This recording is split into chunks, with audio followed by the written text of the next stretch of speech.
Hello friends. Today we're talking about one of the most ambitious and expensive military projects in the world, the Next Generation Air Dominance (NGAD) fighter of the United States Air Force. This fighter jet is supposed to be the most advanced stealth aircraft ever built. But now, it is facing a serious threat that no one saw coming. Is it China? Is it Russia? No. The biggest challenge for this project isn't an enemy nation but the US government itself. First, let's understand what the NGAD program is.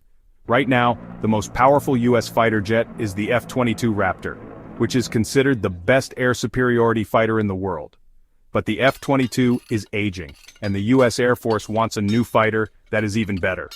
This is where NGAD comes in. NGAD is not just a fighter jet, it's a system of systems, which means it includes a manned 6th-generation stealth fighter, AI-powered drones called loyal wingmen, which will fly alongside the jet, advanced networking and data sharing capabilities, next-generation weapons like directed energy weapons, lasers. All of this sounds like something out of a science fiction movie, right? But the US is actually developing this right now, and some reports say that a prototype has already flown. Now here comes the problem. The biggest enemy of this project isn't a foreign military, it's the US government's own budget cuts. Recently, the Department of Government Efficiency, DOGE, a part of the US Department of Defense, has been reviewing military spending. And guess what? Some experts believe that the NGAD program might face serious budget cuts. Why? Because this fighter is extremely expensive. Some estimates say that each NGAD fighter could cost over $300 million. That's nearly twice the price of an F-35. And the US military is already spending billions on other projects like the B-21 Raider, a new stealth bomber, the Columbia-class nuclear submarines, and the modernization of US nuclear weapons. So, there is a real possibility that the NGAD might not receive full funding. Now, let's analyze why the US might reduce spending on this project. There are three main reasons. 1. The changing nature of warfare. Traditionally, air superiority has been about fighter jets versus fighter jets. But modern wars are changing. Instead of jet dogfights, countries are using long-range missiles, drones, and cyber warfare.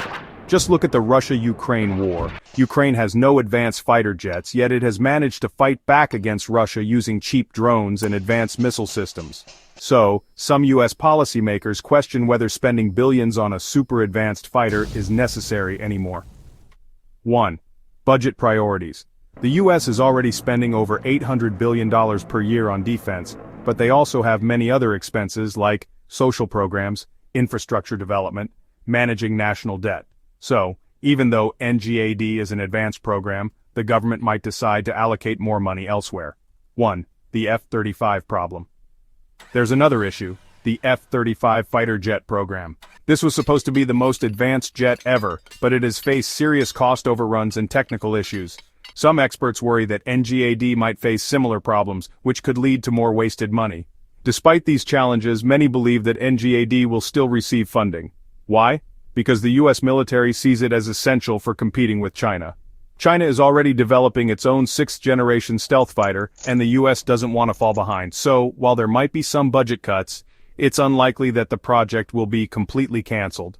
The final decision will depend on how much money the US Congress is willing to spend. If funding is approved, we might see the NGAD fighter enter service by the 2030s. But if budget cuts hit hard, the program could face major delays or even redesigns. One thing is certain. The future of air warfare is changing, and the decisions made today will shape the global balance of power for decades to come. What do you think? Should the US continue to spend billions on the NGAD fighter, or should they focus on other military technologies? Let me know in the comments. Thanks for watching. And don't forget to like and subscribe for more updates on military technology.